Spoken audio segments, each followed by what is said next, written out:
Namo tassa bhagavato arahato samma sambuddhassa. Namo tassa bhagavato arahato samma sambuddhassa. Namo tassa bhagavato arahato samma sambuddhassa. Friends and children in the Dhamma, with the permission of Venerable Chief Naikam Thero and the members of the Mahasangha, let us begin our Saturday regular Dhamma talk. We are continuing the twin verses of the Dhammapada. Today, the second talk. Akochimang avadhimang ajinimang ahasime yetang upanaihanti verang te sang sammati. Akochimang avadimang ajinimang ahasime yetang na upanaihanti verang te supasammati. There was a monk called Tissa who was an uncle of Lord Buddha from the maternal side. He was ordained at his old age. In his old age, he came to the Buddha and became a monk. In Buddhism, chronological age or the physical age does not matter. What matters is spiritual age. You can be physically old, but if you are just ordained, you are a young monk. Many younger monks in physical age could be older than you in spiritual age. So you have to perform certain duties, responsibilities, and you have to do certain regular duties in the monastic life. You have to attend, respect, venerate those senior monks who are senior in spirituality but could be junior in physical age, chronologically. This Tissa, who was older than many monks physically, yet in the spiritual age, monastic age, he was a junior for many.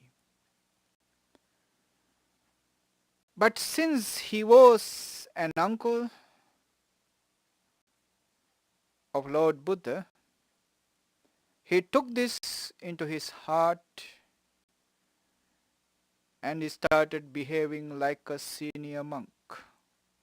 He started imitating senior monks. So those junior monks who are visitors to this monastery, they have come from far away to see the Lord Buddha. When they saw Tissa, they mistakenly thinking that this is a senior monk, they came and paid respect to him and asked that whether he requires any service from them, etc. Then Tissa, without revealing his true age in the monastic order, behaved as if he is a senior monk. Once these monks learned that this is a junior monk behaving like a senior monk, they scolded Tissa for such a misbehavior, such an arrogant way of living. Then Tissa, once being scolded, ran to the Buddha with tears in his eyes, weeping his heart out, to complain to the Buddha. And those monks, those senior monks, were also following him because they knew that this elderly man who got ordained in his old age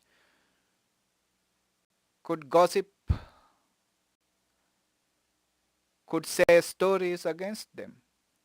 So they also followed this Tissa and went to the Buddha.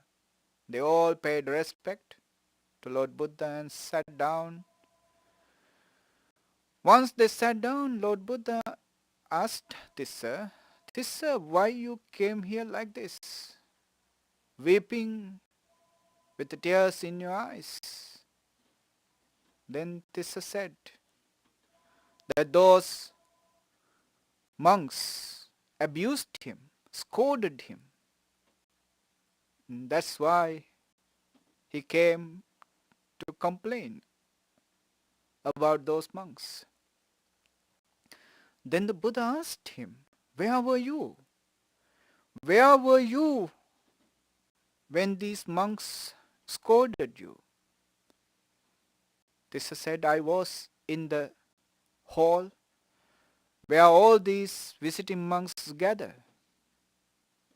Then the Buddha asked him, when you see these monks coming, did you approach yourself to them? Did you pay respect to them? Did you ask that whether they want any service from you? Then the Tissa said, no, I did not. Then Buddha said, it is your fault. It is your mistake. You are worthy of their blame. Ask forgiveness from them. Buddha advised him to ask forgiveness from the monks that Tissa could not pay his due respect towards. Then Tissa, being so arrogant, he even denied Lord Buddha. He rejected Buddha's advice. He was so obstinate. Seeing this, the group of monks said to Lord Buddha, Bhagavan, he is so obstinate. He is not even ready to listen to you. Buddha said, this is not the first time. In a previous life also he did the same thing. In the previous life also he was not ready to listen to me. He was obstinate in that life also. The monk said, we know about his present obstinacy. But can you please tell us what happened in a previous life. Then Lord Buddha revealed an incident which was hidden by time. Long, long ago, hundreds of lifetimes ago, in Benares, during the times a certain king was ruling this country. An ascetic called Narada, after spending 8 months in the Himalayas, came down to the city to spend his rains in the city, because during the rains, spending his time in the forest is almost impossible. And moreover, for 8 months, he did not have any salt or vinegar to his body. So he requires salt and vinegar to his body. Because of the rains and because of in search of salt and vinegar, he came to the city. When he enters the city, it was almost dusk. Night is approaching. And he was searching for a place to live, to spend the night.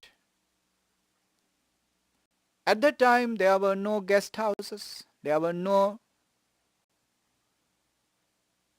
any kind of motels or hotels.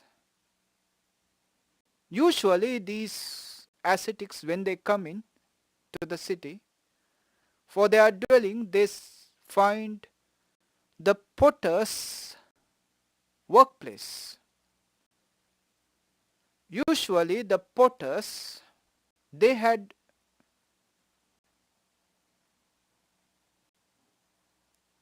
a house which is quite big, because they have to make the pots. And that hole where they make the pots is quite big. They have to make the pots, and after the making they have to store them. So this Narada, the ascetic, approached the potter and requested him whether he can spend the night at his workplace, in his workplace. The potter said, "I'm not working at night. You can spend your night in my workplace. I am honored.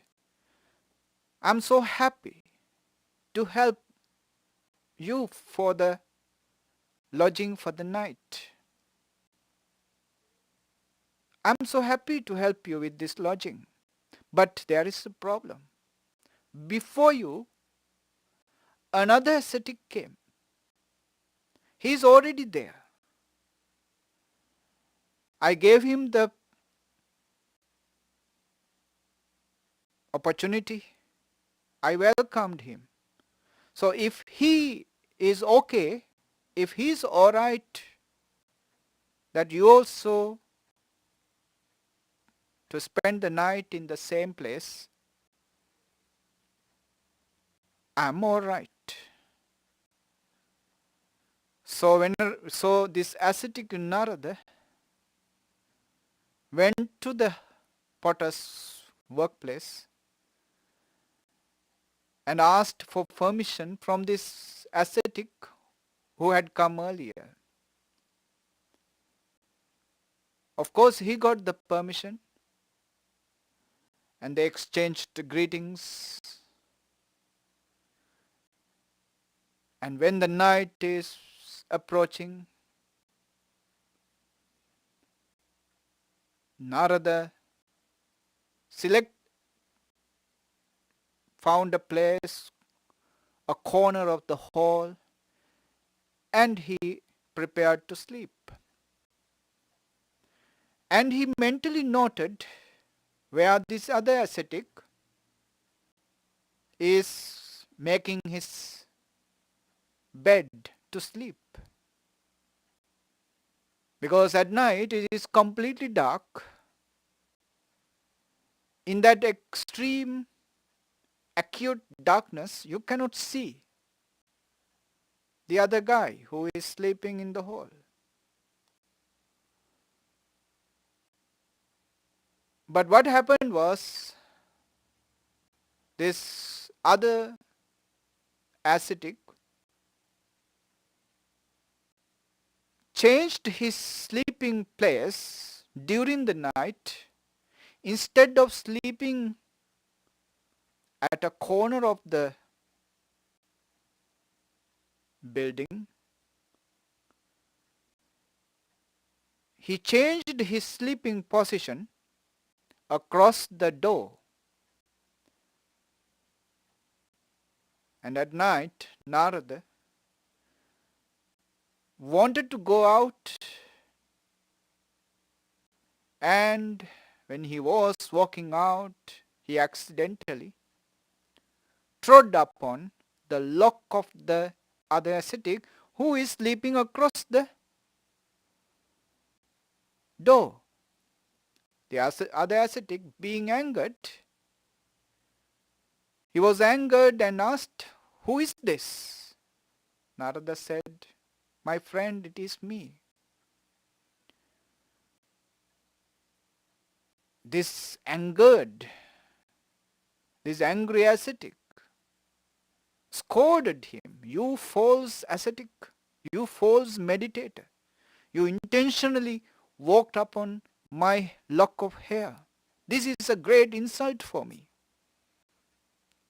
And he was shouting.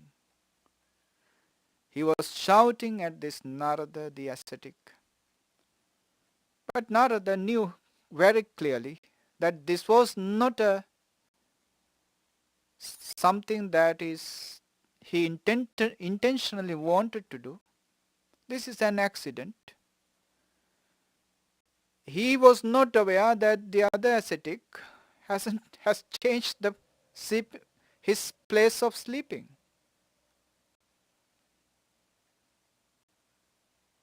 So Narada did not take his words to his heart, because it was not his fault. Why should you take others' words to your heart when they are not belong to yours, when they are not applicable to you? It is not your fault that he changed the place of his sleeping. So Narada went out. This other ascetic who was scolding, he was convinced, he really thought that Narada did this intentionally. So he was thinking, this ascetic will walk on my lock of hair again. So he slept again to the other side, keeping his head where his feet was. He changed his posture. Narada thought, okay, I walked on his lock of hair this last time. Now I will walk the other way. Then I can walk without making any difficulties for him. But he was little aware that the other ascetic has already changed the posture. When he was trying to enter into the potter's hut, what happened was, this time he trod on his neck, on the other ascetic's neck. This time that ascetic was really angry. He was extremely angry. He started cursing. He was cursing Narada saying, by tomorrow morning, when the sun rises, your head must be split into 7 pieces. May your head split into 7 pieces as the sun rays touch your head. This was a curse. This was not done by a general human being. This was done by somebody who developed his concentration for a long time. These words carry certain power and energy. You see, suppression of the defilements can help you to concentrate. But that suppression is not a cure. Suppression is not an elimination. It is literally a suppression. The defilements are within you. Now that defilements which was being suppressed have come onto the surface, and now he cannot control that anger. In that anger he cursed the other ascetic. Narada, he contemplated on this curse. He understood that this curse will not fall upon him. This curse will fall upon the one who cursed himself. This curse will return because it is not his fault. He is not responsible for it. When you do something bad for someone innocent, for someone without blemish, for someone who is harmless, for someone who is virtuous, mind you, it would be like the spit that was thrown to the heaven. The heaven would not be spoiled, soiled by your spit. That spit will return to you. Don't spit heaven. That spit will come back to you. So also, don't harm the innocent. Don't harm the virtuous. Don't harm those who are without blemish. That harm will return to you instantaneously. This is the message. So Narada, when he contemplated, he found tomorrow morning, when the sun rises, as the rays of the sun approaches, the one who cursed me will lose his head. His head will be broken into 7 pieces. So being compassionate towards this ignorant ascetic, Narada determined, make a determination not the sun to rise. He determined the sun to stop rising tomorrow morning. So the night went by, but the sun is not rising. The king in the country, after surveying about this abnormal behavior of the environment, of the situation, understood that there is something going on which is belong to the ascetics who had come back from the Himalayas. They must be the responsibles. They must be responsible for this abnormal weather change, abnormal situation. So he intervened and asked this ignorant ascetic to ask pardon, to beg pardon from the ascetic Narada. But this man was so arrogant, adamant, obstinate. He was not ready to ask pardon. Then the Narada said, "My friend, I will let the sun rise. But when the sun is rising, you drown yourself. You sink, submerge yourself into a lake with a lump of clay on your head."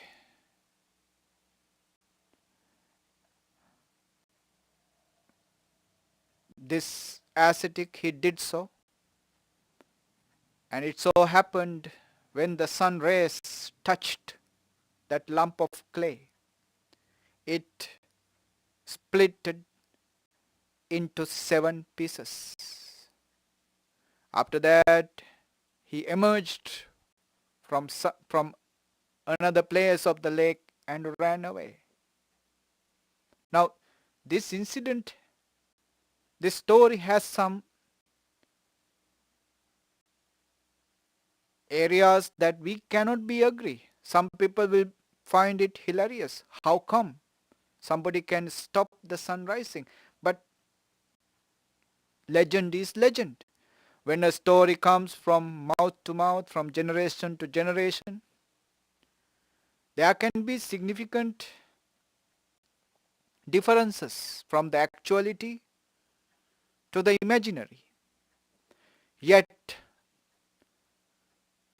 the message is sound and clear. That message is, though a dog bite you, you should not bite the dog back. Though you are powerful, be kind and be patient towards the weaklings. If you can be patient, understanding, and compassionate towards a weakling,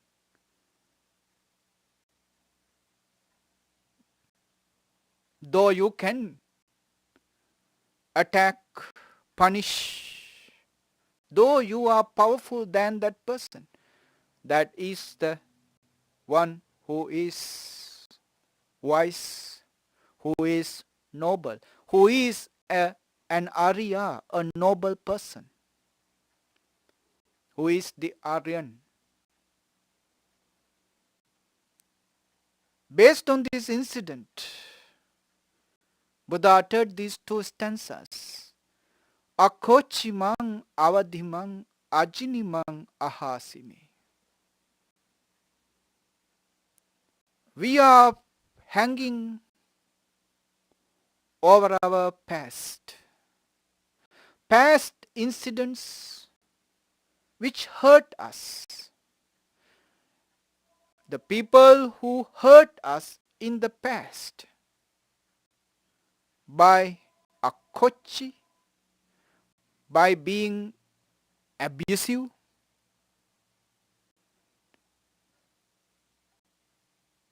by defeating me, by robbing me,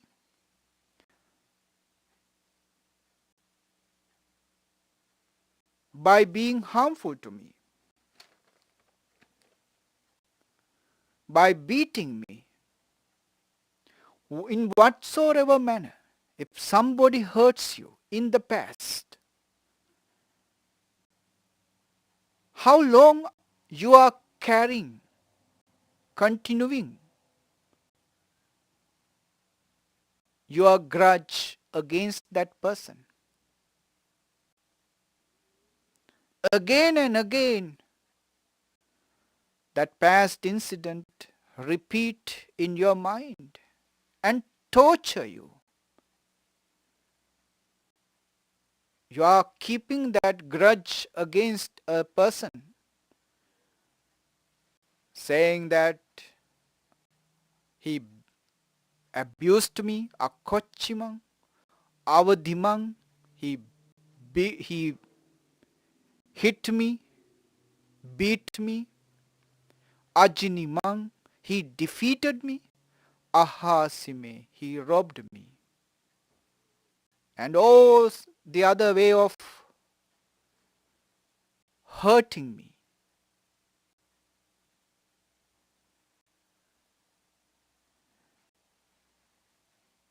Yetang upanaihanti. When we are living with such thoughts, living with such ideas, living with such notions, verang te sang na sammati.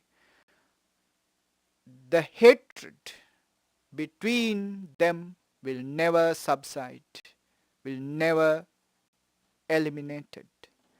That hatred is multiplying, developing. That hatred is becoming younger and younger every day. Hatred is always based on an incident which happened in the past. Something happened in the past, and that memory is haunting again and again, disturbing you again and again, troubling you again and again.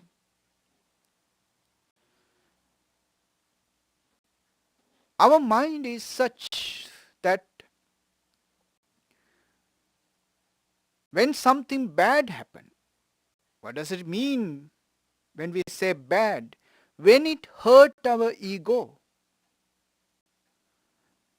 when our ego is disturbed, hurt, wounded, we are not ready to forgive and forget easily. These are the incidents when somebody robbed you, when somebody defeated you, scolded you, tarnished your name, tarnished your fame, ashamed you. When somebody hurt you in this manner, you are not ready to forgive and forget. You are carrying on that grudges, carrying on that hatred, waiting for the opportunity for you to return the favor. You are waiting for that opportunity. But you are unaware.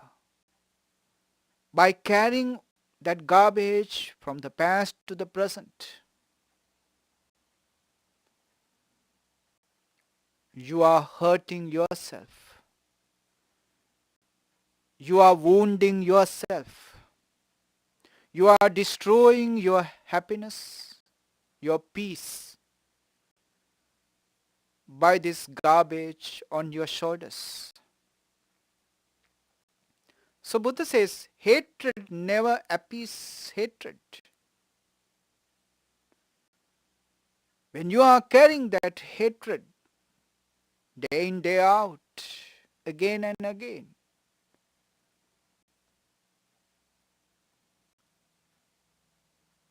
you yourself burns, you yourself gets hurt. When you hit someone with a burning charcoal on your hand, who gets the burning first? Who burns first? You burn first. Only the one who received the hit burns later. One who gets the hit burns later. You burn first. You suffer first. Look at when somebody is angry. He is hurting himself, but he is not aware of it. Look at yourself when you are angry. Look at your face on the mirror. Look at that reflection. How ugly it is. How miserable you are.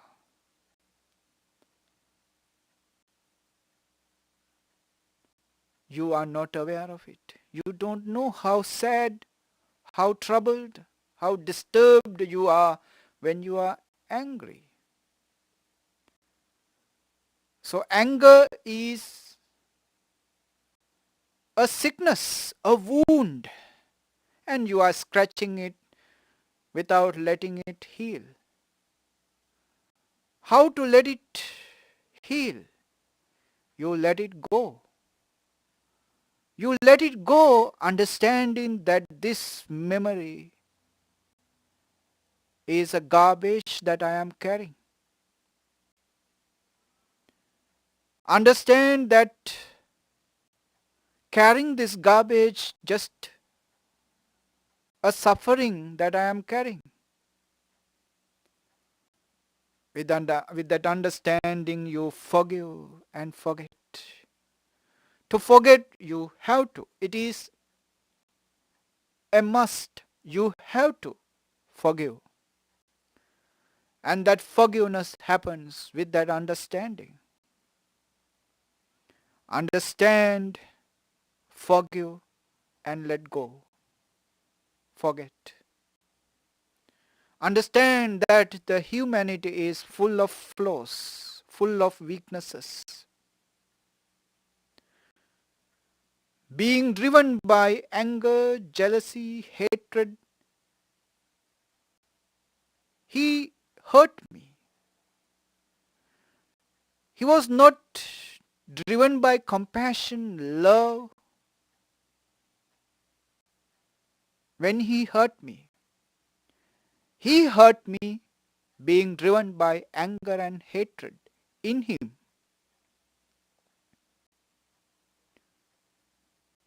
Now it is up to me to keep that hangover, keep that wound in me, or let it go. Heal that wound. Get rid of that past ugly, sad memory. It is up to me.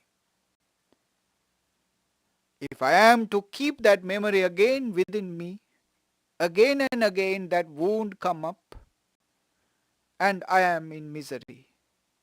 I am in trouble. I am to become sick with that. This understanding leads to forgive yourself for them. It is your ignorance that led you to torture me with those words, with those actions. If I am to react to your actions based on ignorance, it means I am and you are just the same entities. I am not in any way different to you. I am just the same level as you are. If I am to become bigger than you, if I am to rise higher than you, I have to give up this way of responding with ignorance. I have to respond it with wisdom. This is the way you can let go of the past hurts. The hurts that are inflicted upon you by others. Akochimang avadimang ajinimang ahasime yetang upanai hante verang te sanna sammate. Look how he abused me and beat me, how he threw me down and robbed me. Live with such thoughts and you live in hate. The next stanza. Akochimang avadimang ajinimang ahasime yetang na upanai hante verang te supasammate. Look how he abused me and beat me, how he threw me down and robbed me. Abandon such thoughts and live in love. The love happens when the hate is missing. Hate happens in relationship with others. For you to hate, you have to remember an incident belong to the past. An incident where you are hurt, you are abused, you are robbed, you are beaten, you are defeated. Based on that incident and the people involved, your hate arises. Also, your hate can arise based upon an imaginary situation for the future. He can be defeating me tomorrow. He can be hurting me tomorrow, in the future, someday. He will hurt me, he will abuse me. So in relationship with the past or future, your hate arises. But you cannot be hating in the present moment. You try in this very present moment, without any relationship with anyone, belong to the past or future. Can you hate anyone? You cannot hate anyone without depending on the past or future.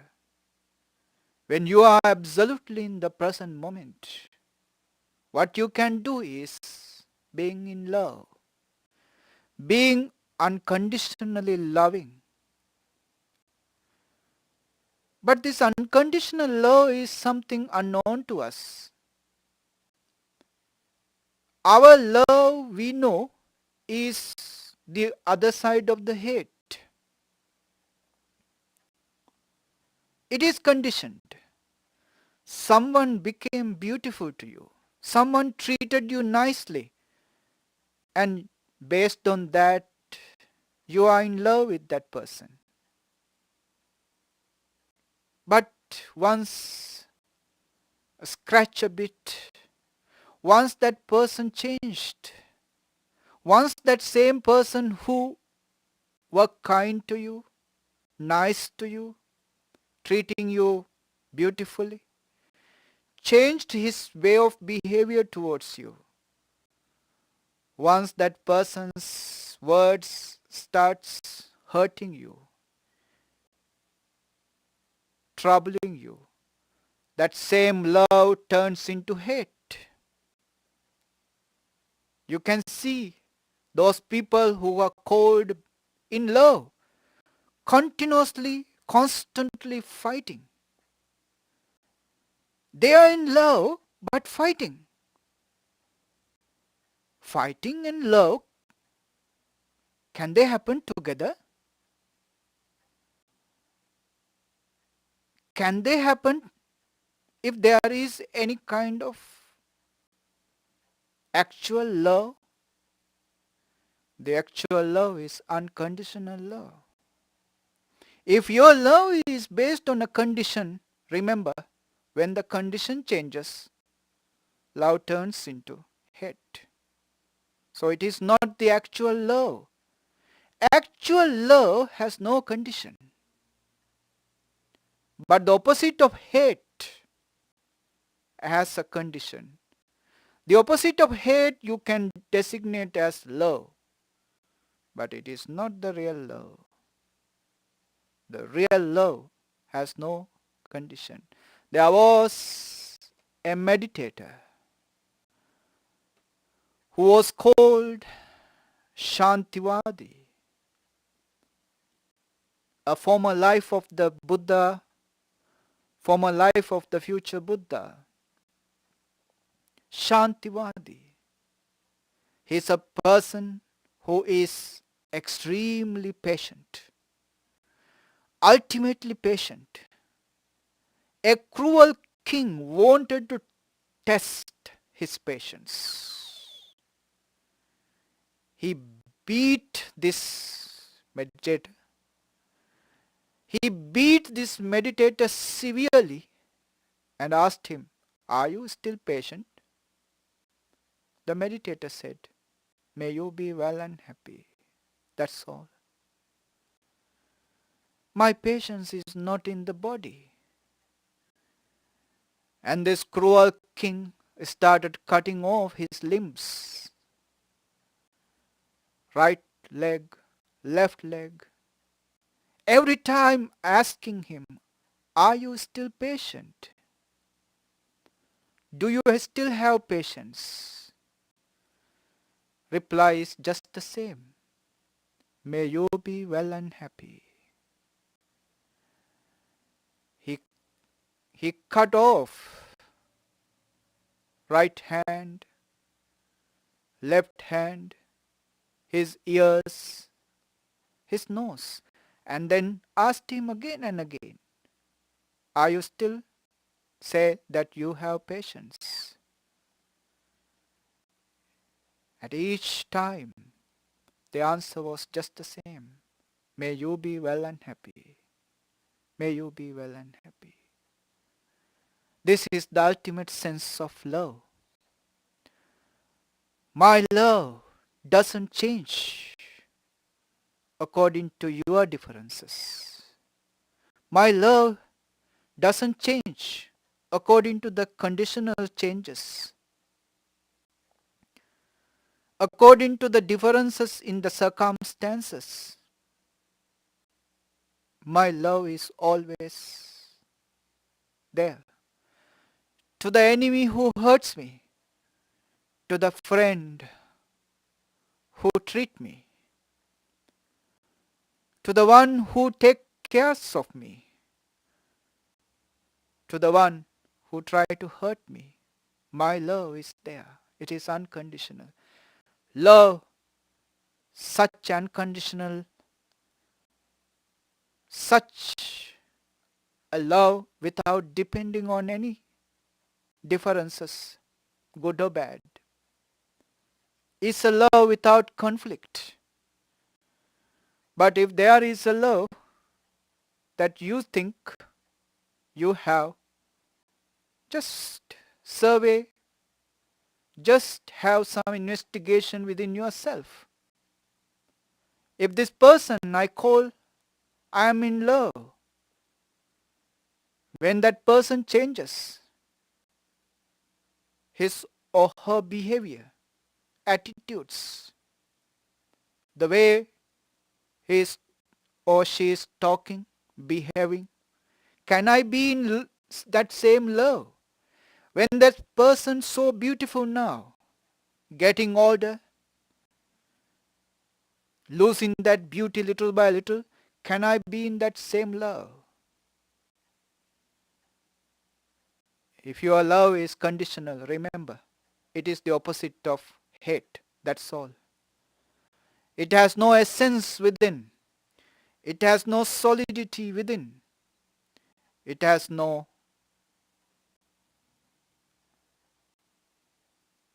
nobility within. It is just the other side of the same coin, the other side of the hate. Hate has a condition,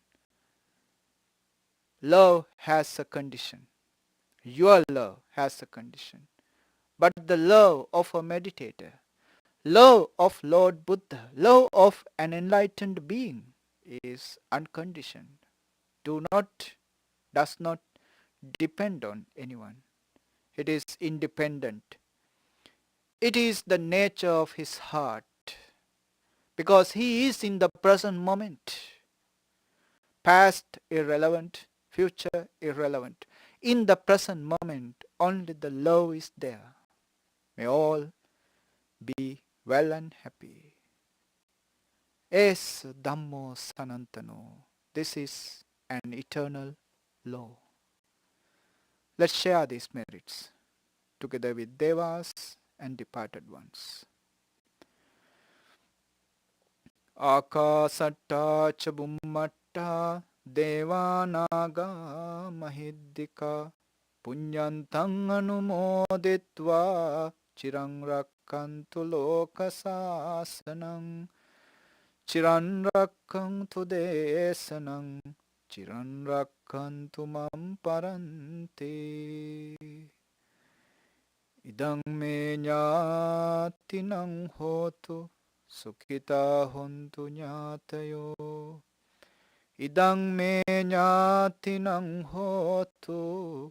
Sukhita hontu ñātayo.